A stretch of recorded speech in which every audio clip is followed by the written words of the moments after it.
Happy Friday, fellow nostalgians, and welcome to the 90s Rewind Report. My name is Michael, and I'm currently joined by co-host Brayden and Nate. We're going to pick up where we left off on our last episode. So, Nate, I know your little one had a birthday last week, so we want to wish her happy birthday. Thank you. It'll be about a month late because we record weeks in advance. Well, she'll be tickled regardless. I didn't know if you wanted to say her name, so I didn't say her name, but if you want her name is Penny, and she is adorable, and she absolutely loves everything TGIF right now. It gives me hope for the future. Happy birthday, Miss Penny. Okay. Happy birthday, Penny. So if you guys missed last week's podcast, we talked about TGIF, and because it spans such a huge timeline, we broke it into two segments. In episode 2, we covered TGIF shows from 1989 to 1994. If you guys want to know about those, you just go back and listen to the last episode. Today, we're going to focus on covering TGIF in the later years from 1995, and the original series ended in 2000. So let's get back to where we were. I think we left off with Sister last time. Does that sound correct to you guys? I believe so. Yeah, I think so. So now we are in 95. So we are a new TGIF block has popped up. 2 shows are still here strong for fall, winter, and spring. Family Matters stays in that 8 p.m. slot. It stays there all through the year. Fall and winter, you got Boy Meets World at 8:30. Springtime, you would have Muppets Tonight. Again, I don't remember Muppets Tonight. Y'all. See, I do, but I'm a Muppet fiend. A lot of celebrity guests. I guess it was interesting, but it's no surprise to me that it only lasted the spring. Well, we do have a description of it here. Muppets Tonight just says an American live-action puppet family-oriented comedy television series created by Jim Henson Productions and featuring the Muppets. The series ran for 2 seasons between March 1996 to February 1998. This show was a continuation of The Muppet Show with Kermit the Frog and the Muppets running their own television channel and studio. The series brought back several notable Muppet characters from The Muppet Show while introducing several new ones to the program and made notable parodies of television programs ranging from game shows, chat shows, and educational entertainment. Next, we've got Fall and Winter would be Step by Step, would be at the 9 o'clock time slot. In the spring, it would be Aliens in the Family. I vaguely. You hit on something. That was one that I think I found out the name of it because at that point I was really into UFO stuff, alien stuff. I think it was one of those things where I found out that there was a show called Aliens in the Family, and I was dying to watch it. And I think it got canceled as soon as I turned in the next week. You're correct. Yeah. My memory of my memory of Aliens in the Family is be wait, there's a show like this, and then it just being gone before I could even watch it. Nathan, do you remember anything about the show? No, I actually had to look this up because I remembered nothing about it. Okay, so Aliens in the Family, we've got a summary. Here is an American science fantasy sitcom that aired on ABC from March 15th to August 31st, 1996. The show was about a single dad named Doug Brody, John Bedford Lloyd, who is abducted by single alien mom, Cookie, Margaret Trigg. The two fall in love, get married, and try to live a normal life on Earth as a mixed family. Yeah. I love this. I want to watch this. How did this get canceled? Where were we? It was too far ahead of its time. We had one job. For roots, Step by Step meets X-Files or something. I don't know. See, I should be sold on this. I'm YouTubing this as soon as we're done. Okay, so fall, winter, and spring of 95, 96 at the 10 o'clock or 9:30 time slot, which would have been ending out TGIF, would be Hanging with Mr. Cooper the entire year. We have flew into 1996 and 1997 because it was just those 2 shows that we weren't familiar with that were added to the block. The other ones we had already read summaries on in the previous episode. So it was just Muppets Tonight and Aliens in the Family that we had to cover on this one. 1996, 1997, we still got Family Matters at 8 o'clock. I don't think it ever left that 8 o'clock time slot. I'm pretty sure up until this next show that we're about to talk about came, I think Family Matters was the highest rated show in the TGIF block. That's what I've heard on. Hello, Brayden. That's what I've heard. Let me turn that off. In case you're listening and not watching. Oh, yeah, this is yeah, you can choose backgrounds. We could all have our mugs on here. I've chosen not to. But in case you are listening to this and not watching it on YouTube, Brayden just discovered the camera feature. So okay. Sorry, guys. It's going to be reoccurring. You're good. Eventually, when we do have a couple of celebrity guests on, you guys know I've reached out to 3 people. 2 of them I know. 1 of them I was on their podcast, so I'm hoping they'll come on this podcast. So we'll be eventually on video when those people come. Okay, let's see. We have a show that all of us at one time were obsessed with. Nathan's daughter is obsessed with it currently. Oh, indeed. Miss Penny, who just had a birthday.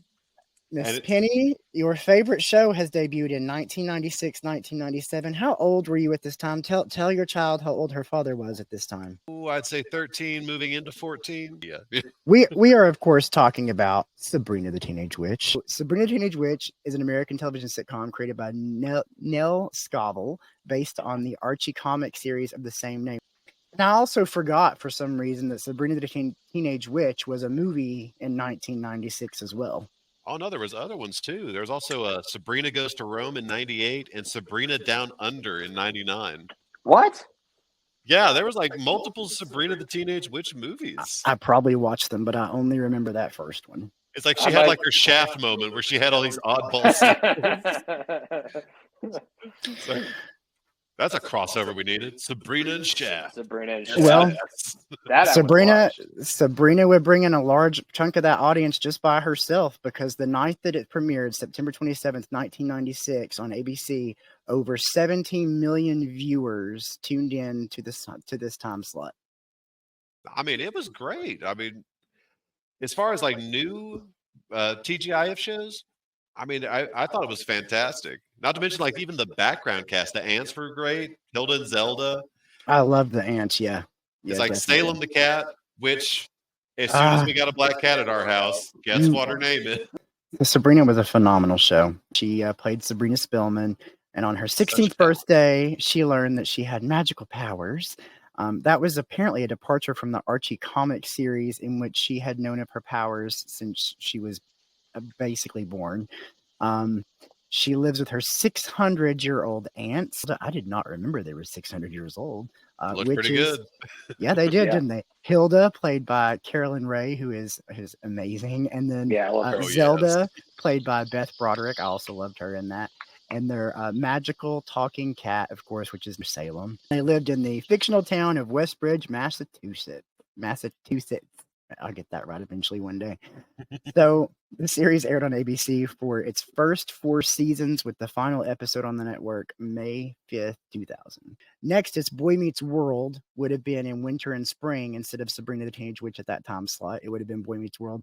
I remember talking to you, Nathan, and I said, did you see that Corey and Topanga were getting married? And you're like, who? And I said, Corey and Topanga. And you're like, who? And I was like, Boy Meets World. And you're like, oh, I haven't watched that show in years. And I was devastated. Which I know since then, I think you've probably watched it through. It's been on in syndication like 3 or 4 times. But oh, yes, yeah. At the time, you were like, huh? Who? No, well, it started getting like really serious in those final seasons, because I used to joke that it could have changed its name to Boy Meets Reality, because like once Topanga got pregnant and they got to college and just the segregation. And you were thinking of the episode where Corey thinks she's pregnant because she's on a diet where she's gained weight, but she's not pregnant yet. Oh, even Mandela effect. No, I'm saying you guys need to watch it as adults.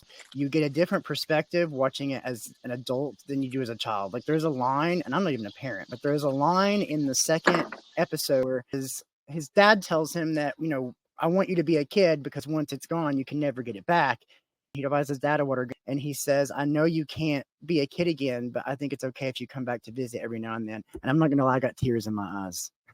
Because I was like, as a kid watching that, I had a whole different perspective on that. Like, I was like, it feels like it lasts forever. I want to be a grown up. I want to have my own money. I want to have my own house. And then as an adult, you look back and you're like, wow, when it's over, it really is over. And that's what's great about all those old sitcoms, because it tells you stuff as you're a kid, and it really hits home. And you rewatch it later, and it hits you as an adult. It gets you coming and going. It's wonderful. I'll move on. I'll move on. That's my fault. Like I said, that's one of my favorite shows. That and That 70s Show, which I hope we can do a podcast about here one day, because it did come out. It came out in 98, so it's fair game. That and Boy Meets World I could talk about all day long. And coincidentally, both of those shows shared a director, which was a man named David Trainer, and David Trainer directed every episode of That 70s Show and directed a couple of seasons of Boy Meets World. Anyway, okay, next I've got Clueless. I did not really ever watch the movie. I mean, I watched it, but it wasn't really my favorite thing to watch. And the show, I know I watched a couple of episodes of the show, but I never really got into it. I love the movie. I'll talk about it. The movie's okay. Anyway, Clueless is an American teen sitcom based on the 1995 film of the same name, Brayden's favorite movie, which was inspired by Jane Austen's 1815 novel, Emma. It premiered on ABC on September 20th, 1996 as part of the TGIF lineup during its first season. The series then spent its last 2 seasons on the UPN network. They're no longer even around, so I don't feel bad saying this. UPN is where shows went to die. Yeah. That's where Buffy the Vampire Slayer went to die. I'm glad that didn't officially happen. It was like purgatory for shows that were like, still had a cult following, but not the major following the networks wanted to keep paying money for sponsors on. Sabrina the Teenage Witch, again, she's all year long. She just changed time slots. Did she always stay at that 9 o'clock time slot after that? I think she did. It looks like she did. So then we got Boy Meets World. We got Clueless, Step by Step, ending out the block. So it's all the same shows. They're just airing at different times of the year in different time slots, but there's nothing new. There's nothing that we don't know about. 1997, 1998, we've got Sabrina the Teenage Witch at 8 o'clock. She's there all fall, winter, and spring block. Boy Meets World, same story, fall, winter, and spring block. And then we've got You Wish that comes on. So You Wish is an American fantasy sitcom television series created by Michael Jacobs that ran from September 26, 1997 to June 19, 1998. It started as part of ABC's TGIF programming on Friday nights for the fall of 1997, along with Sabrina the Teenage Witch, Boy Meets World, and Teen Angel, which we'll talk about next. Jillian Apple and her 2 children, Mickey Apple and Travis Apple, visit a rug shop where they meet the owner, Madame Mustafa. There, they buy a rug where they unexpectedly release a genie who has been imprisoned for 2,000 years. You Wish. I do remember we watched it. I could not tell you a single thing about a character or about an episode or a storyline. I don't understand it because, like I said, like the season before, we were watching all those shows. I remember every single one. It sounds familiar in the description, but for some reason, it's just not ringing any bells. I'm sure that I watched it. I know that I watched it at least a few episodes, but I don't remember it. I even went online and looked up the other channels' blocks to see if we were watching something else, but I don't see it. Brayden, so do you remember You Wish? Do you remember You Wish? You would have been 7 or 8. Okay. I remember Simple Wish. I don't remember You Wish. Okay, let's move on then, because next is Teen Angel. So Teen Angel debuted in 97, 98 on TGIF. Teen Angel is an American fantasy sitcom that aired as part of ABC's TGIF Friday night lineup from September 26, 1997 to February 13th, 1998. Have you guys noticed that since they debuted Sabrina the Teenage Witch in 96, that the TGIF group block is gearing more and more towards supernatural and fantasy? Well, I noticed especially this one where you got Sabrina, another show, then Sabrina, then another show. It's wow, they were really pushing Sabrina the Teenage Witch on us. Because apparently Sabrina had 12.5 million viewers on average by this season. That's a lot of people. What can I say? We were those people. So yeah, I was gonna say we were in there. We can't judge a soul. Not anybody. Yeah, we were all under her spell. Okay. Nice. Teen Angel. It stars Corbin Allred as a high school student whose recently deceased best friend, played by Mike Thomas, returns to Earth as his guardian angel. Do you guys remember Teen Angel? I remember watching this episode of Teen Angel. I don't remember much about Teen Angel after that. I'm with Brayden. I love this show, and I was really sad that it only got like a portion of a season. So my memories of Teen Angel, I only remember the pilot, and then I remember one specific moment in an episode later. That's fair. I mean, for such a I remember the pilot show. where he eats the sandwich. I actually rewatched this part on YouTube where he finds the sandwich under the bed, he eats it. Yeah, it's like an old, like 7-month-old burger that his friend dares him to eat. Yeah, which is my exact sense of humor when I was 9 years old. So exactly, it seemed like something we would do to each other. Yeah. And after that, I don't know what episode it was. There was an episode because the mom was a big character. I think the mom had a friend. Okay, well, I remember the mom and the friend were sitting down on the living room couch to watch Lethal Weapon, and the mom had a big popcorn bucket in front of her, and she said something to the effect of how excited she was to watch it because she was going to see Mel Gibson.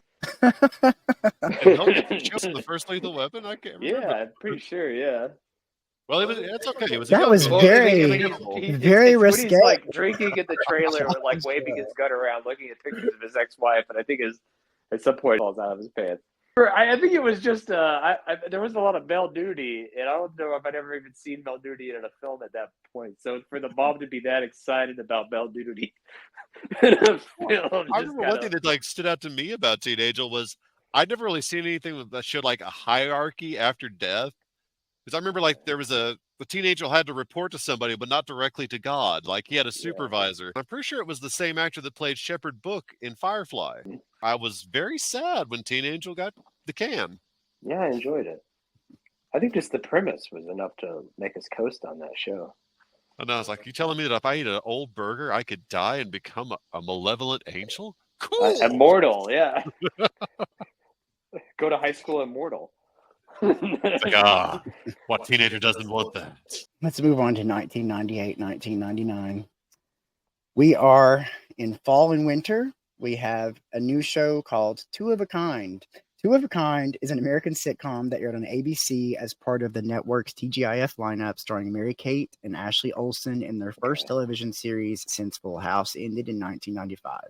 The show aired from September 25th, 1998 to July 9th, 1999.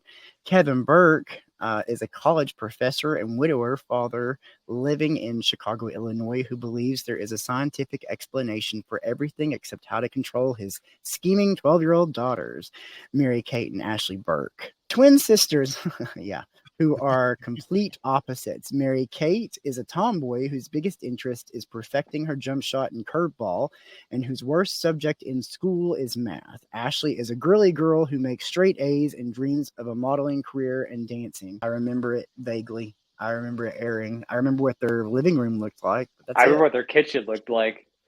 We could put their house together. It didn't really appeal to me, but your sister Bailey was of that age. So she loved Mary-Kate and Ashley. It was a sitcom more for her than for me. We still got Boy Meets World on here. Hold strong. Boy Meets World stayed the entire time pretty much. And then we've got Sabrina still on here. Two guys, a girl, and a pizza place. I really enjoyed that show. It was a good show to me. I'm going to read the summary. Anyway, you tell me if they got the summary well.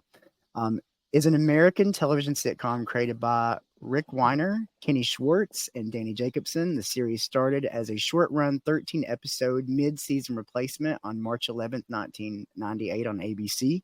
The series ran for 4 seasons, ending with a planned series finale, its 81st episode on May 16th, 2001.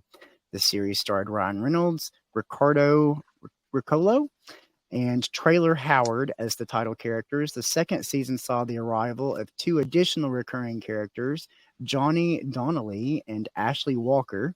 In 2000, for the 4th season, ABC moved the sitcom from midweek to a Friday night death slot. leading to a steep drop in ratings. After the show moved back to Wednesday for a 2-week trial in an unsuccessful attempt to regain ratings, it was canceled in May 2001. That seems unfair. If you move it to Friday, the people who are used to watching it on Wednesdays might have thought to look a couple of weeks later back on Wednesday night for it. No. So, and that's where I actually remember them shifting around and making it next to impossible for me to keep up with where my favorite shows were. And when they moved it back to Wednesday night, they only gave it 2 weeks to see if it would pick the ratings back up. So that's awful. Okay, let's see. We've also got Brothers Keeper, an American television sitcom that ran for 1 season on ABC from September 25th, 1998 to May 14th, 1999, created by Donald Todd. The series chronicles the rocky existence of Porter Wade and his irresponsible pro football player brother, Bobby Wade. I don't remember this. Who acted in it? Who were the actors? William Ragsdale, which I absolutely loved him in. Yeah, William Ragsdale, Sean O'Brien, Justin Cooper. Those are the main names that I'm seeing pop up. I watched it initially because William Ragsdale, because I remembered him from Fright Night 1 and 2. Oh, yeah. Yeah, and then he just played like the nerdy older brother to a jockey younger. I think that was it. He was taking care of his jockey brother, who was irresponsible and was the foil to many of his situations. It's another one that I actually liked on the TGIF lineup. But like I said, it's another one that got like a very limited chance to shine, and then they killed it. It tickled me when I was 15, 16 years old. Sure. As now we start getting into the TGIF that was kind of falling apart. We're almost there. This is 1999, 2000. So we've got a lot of different shows, and we still have, let's go over the ones we have so we don't have to do summaries on. We have Boy Meets World is still on here hanging tough. Sabrina the Teenage Witch is still on here hanging tough. And that's it. All those other shows are gone. Those are two strong ones, though. Those are two strong ones. The Huleys is an American sitcom that aired ABC from September 22nd, 1998 to April 28th, 2000, and on UPN from September 11th, 2000 to May 20th, 2002. You know what I call it? That's The Cemetery. Yep. It starred comedian D.L. Hewley as the main character, Daryl Hewley, and Elise Neal as Yvonne, his hardworking wife, who moved their family from the inner city to suburban Los Angeles. Okay. I'll tell you, it's just watching that in Boy Meets World. I mean, heck, the Hughley shifted 3 times in the course of a year. Oh, wow. It's just, I mean, Boy Meets World, and we're playing Leapfrog, and then. You are correct. So the Huleys, it appears that it debuted on TGIF fall 1999 at 8 p.m. When they brought it back in the winter, it was on at 9:30 p.m.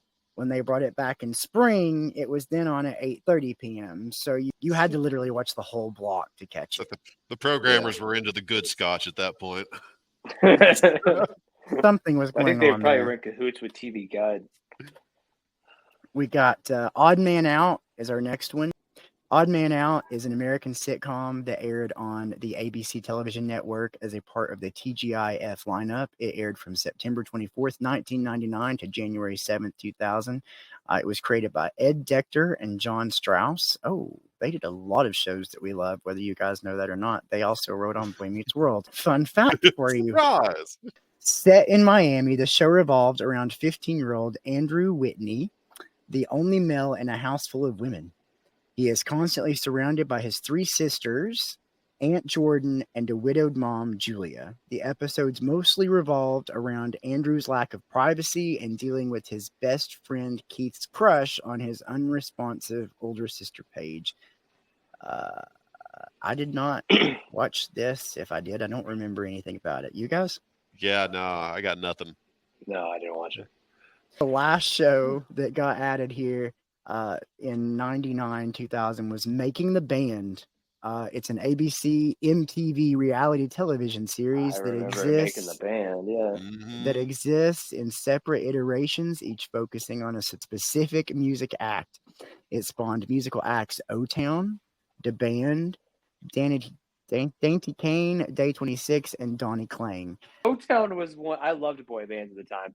O-Town was like one too many bands for me personally at that. point. Like it was like I can't keep up with like this group of 5 bands that I like and follow, and then also have O-Town. So, but was that show? Did that show? Was the person making the band? Was that NSYNC's manager? That guy that got in trouble?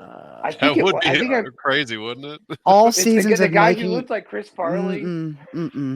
All No. seasons of making the band were overseen by Diddy. Another guy who's in a lot of legal trouble. Yeah. You were confused. There are so many musical artists right now that are in a lot of legal drama. Okay. That's the life cycle. So, based on how we grew up on TGIF, how do you guys feel about this last, let's say, 2 years of TGIF? Well, it reminds me of the final scenes from Terminator 2 where the T-1000 falls into the molten vat, and it looks like it's trying to find its shape, but it can't. Yeah, he's turning into every single character from the movie. No, like season has the same lineup. It's like fall, winter, spring. It's like, all right, shift that around, and oh no, let's do this. Yeah, and a lot of these shows sound like they were written by AI. Yeah, this is the end of TGIF right here. The death knell. 2000 and 2001. And they really started throwing spaghetti noodles at the wall to see what would stick because they've got 2 guys and a girl back.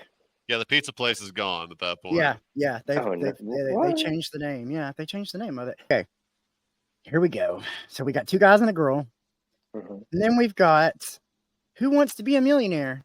So you got sitcoms and you got a game show thrown in of Who Well, I Wants watched to Be a plenty of Millionaire. that. Yes, to say, if you're born after 1995, you know Who Wants to Be a Millionaire. That was the only game show I cared about, and I watched it every week. Which is weird because you cannot win $1 million on a game show anymore. It's like, what the hell? No. That ladder is gone. They pulled it. They were like, "That's the last grasp you got." Then you've got Norm, or the Norm Show, which it's not about Norm from Cheers, which is disappointing.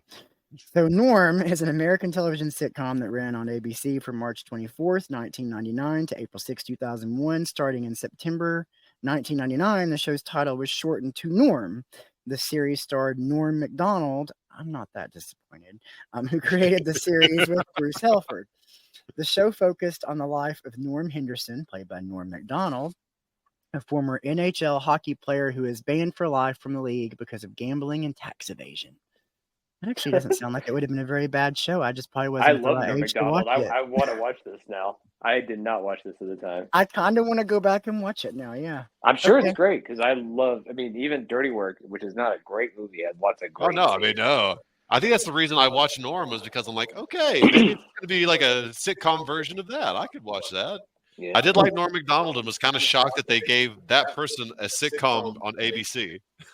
I forgot to read the summary for Who Wants to Be a Millionaire, in case I'm sure people know. Everyone knows. Okay, it's an American television game show based on the format of the same titled British program created by David Briggs, Stephen Knight, and Mike Whitehill, and developed in the United States by Michael Davies. The show features a quiz competition with contestants attempting to win a top prize of $1 million by answering a series of multiple choice questions. The program has endured as one of the longest running and most successful international variants in the Who Wants to Be a Millionaire franchise.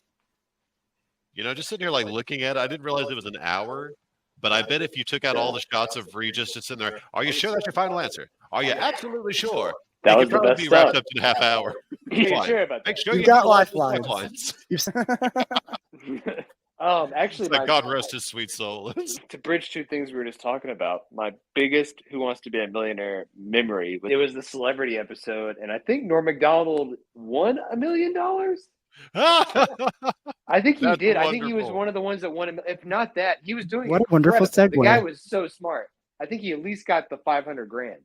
My biggest millionaire memory is there was this one question. It was up in the many thousands of dollars thing. But it was a Star Wars question. And it's I don't know, maybe I should call somebody. I'm like, you don't know this. What is wrong with you?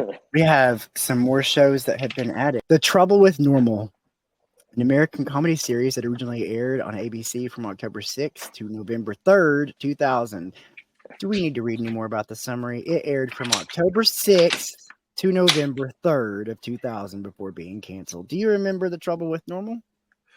No, what's ironic is I was looking at this block written out, and it said thetroublewithnormal.com and various. I thought that was the name of one show, and I didn't know any of it. So I was like, okay, whatever. Here's the summary. The show is described as the misadventures of 4 paranoid young men whose fear of urban conspiracy leads them to seek counseling in a therapy group. Yeah, no, that's... Yeah, I don't remember that. Okay. Yeah, we're moving on. I don't know anything about that. Yeah, I was going to say, Let's see. Do we have the biggest fan of that show on? If they're out there? If you are the world's biggest The Trouble with Normal fan, the show that was on for 1 month, we would love to hear from you. And I would love to know if you're still binge watching it to this day with its 1 month worth of episodes. You can email us at the 90s Rewind Report at gmail.com. We've got some more shows. Dot Comedy, an American television series that aired on American Broadcasting Company. It is notable for being a series that was canceled after only 1 episode.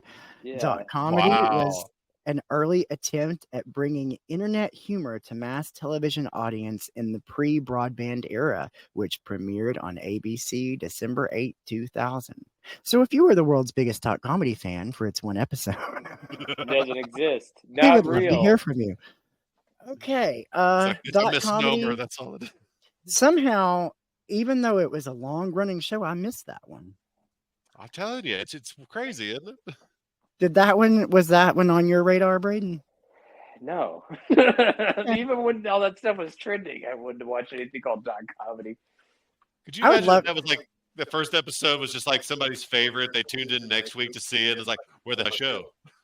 I mean, a lot of my favorite shows, I think a lot of our favorite shows got canceled. I mean, Freaks and Geeks, it's 1 season. I mean, there's just plenty of shows that are incredible. They got canceled early. Firefly. I have to feel like Dot Comedy should not be spoken in the same breath as Freaks and Geeks, though.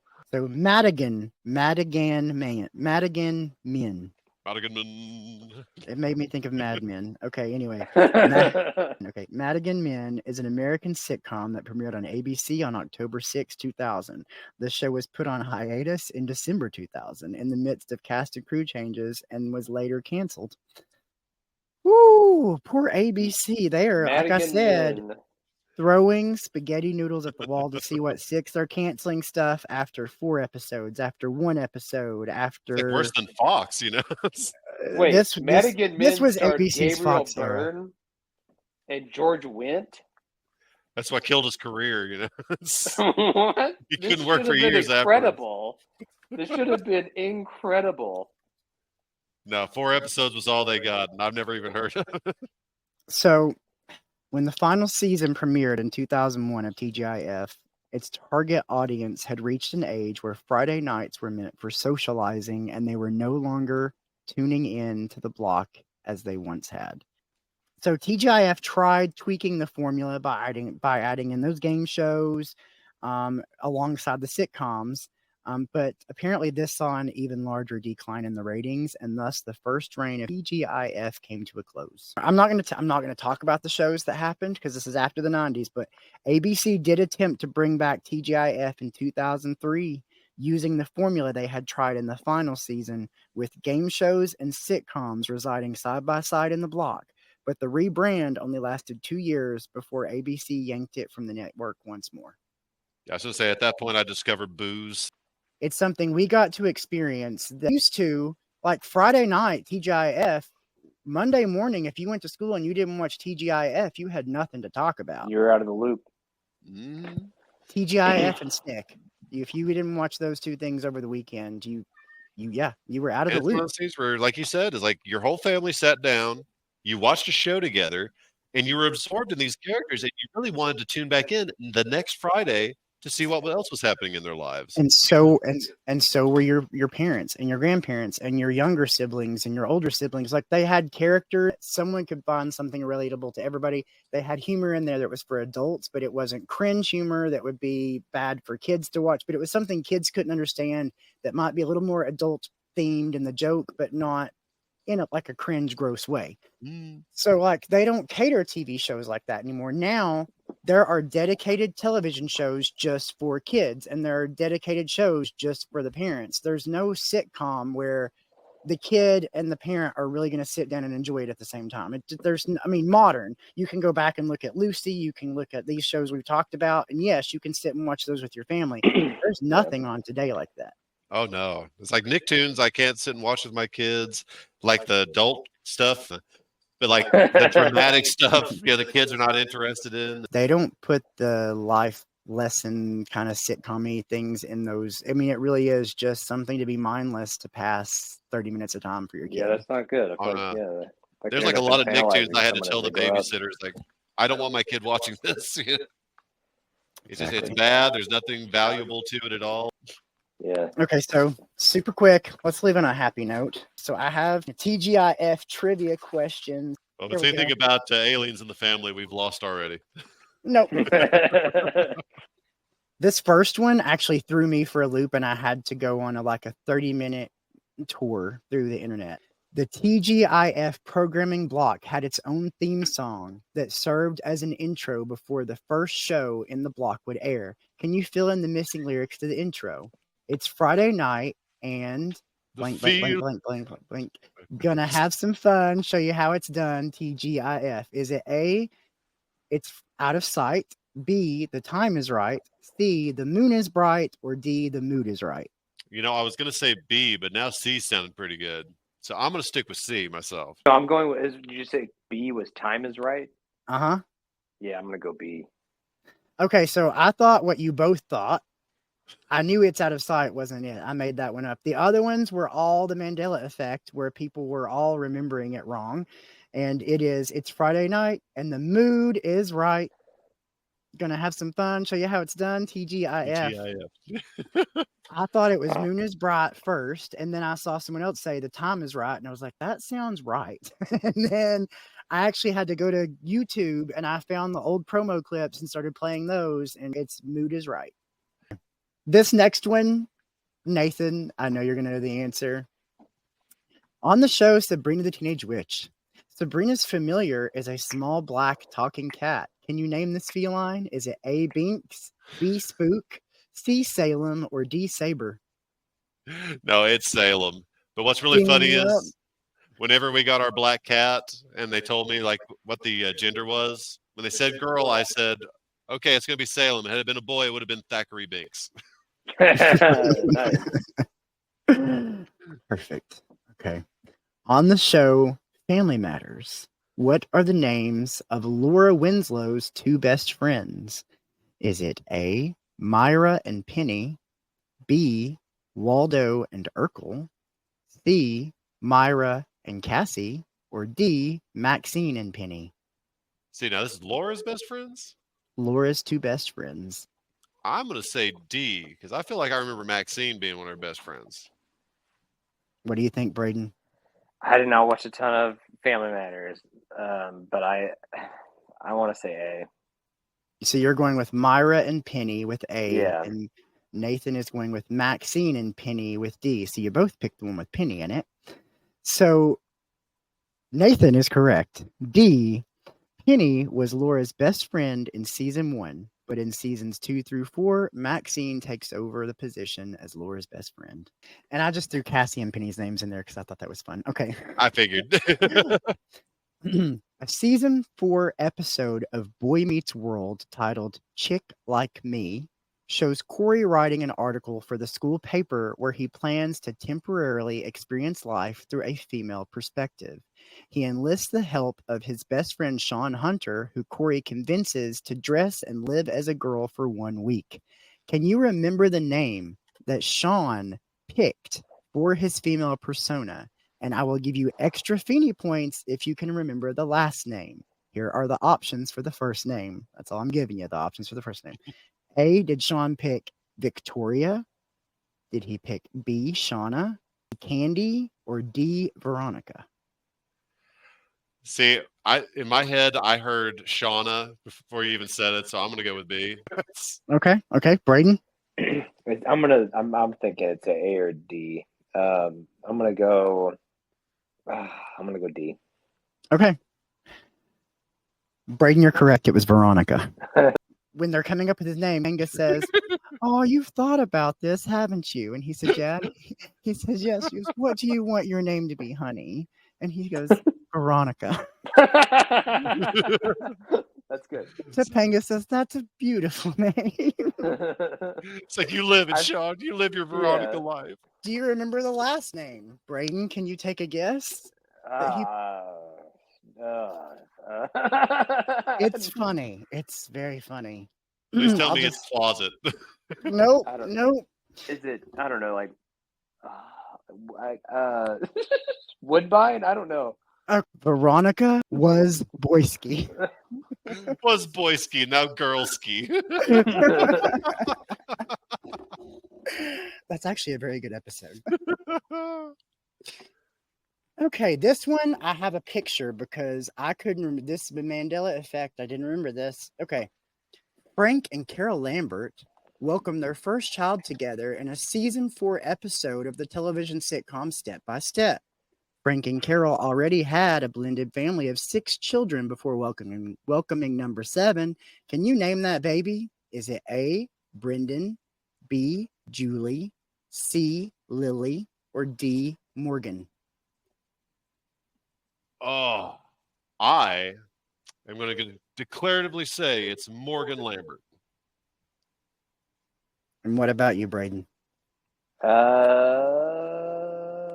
You know what? I'm going to say Morgan as well.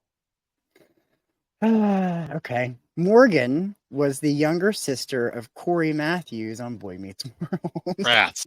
This was Lily. Was my second choice, but I did not remember that. So the name Lily on this show and the actress who plays Morgan on Boy Meets World named Lily, I can see how. Okay, anyway.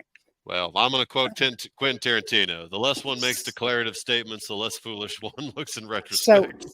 So she is born in season 4, which I guess in season 6 would make her 2, but here she is in season 6. Wow, yeah. She was born in season 4, and in season 6, she is 6 years old. It's the magic of TV. Here we go. On the show, Sister, where do Tia and Tamara, played by Tia and Tamara Mowry, first meet in the pilot episode? Do they meet at A, the school, B, the mall, C, the salon, or D, at a pool party? It was the mall. Because I remember that whole, what? I got a sister moment. You're correct. You're correct. They met at the mall. Okay. Brayden, you better perk your ears up for this one, buddy. Okay. The short-lived series Teen Angel follows a high school student named Steve Beauchamp, whose best friend dies after being dared to eat a 6-month-old hamburger under Steve's bed. Steve's best friend is sent back to Earth to become Steve's guardian angel. What was his best friend, aka guardian angel's name? Was it A, Mark, B, Mike, C, Monty, or D, Marty? Mike. What do you think, Nathan? Well, I'm just going to go with Marty just because it's Marty. Brayden. Nathan got it right. Always go with Marty, young man. He guessed. Terrible with character names. He guessed, or movies, I couldn't tell you their name. He reached out to the spirits of the 90s Ethra, and they gave him the correct answer. Oh, can I briefly say something? Yeah, go right ahead. All 8 episodes of Alien in the Family are on YouTube in terrible quality. Of course. You can watch them. Bootlegged off of the VHS copy. Is it one of those? There's a puppet baby alien. I'm actually watching it right now. Brayden has clearly already checked out. Okay, we're gonna wrap up. We're gonna wrap up. Okay, guys. So remember, if you are the world's biggest The Trouble with Normal fan, we would love to have you on to hear from you, or Dot Comedy or Madigan Men, not Mad Men, Madigan Men. These are all TGIF shows we covered. If you are an expert on any of these, or we're still looking for somebody who is a Beanie Baby expert, and I believe Brayden requested the world's biggest empty nest fan out there. We're still looking for you, and we'd love to have you on the podcast. Please send us an email to the 90s Rewind Report at gmail.com. Also, please make sure you are following our TikTok and Instagram at the 90s Rewind Report so you can follow along with all of our madness. Nathan, do you want to send us out? Hello. Thank you for dialing Movie Phone. Please enter or say the name of the nostalgia you would like to enjoy. You have selected the 90s Rewind Report. Excellent choice.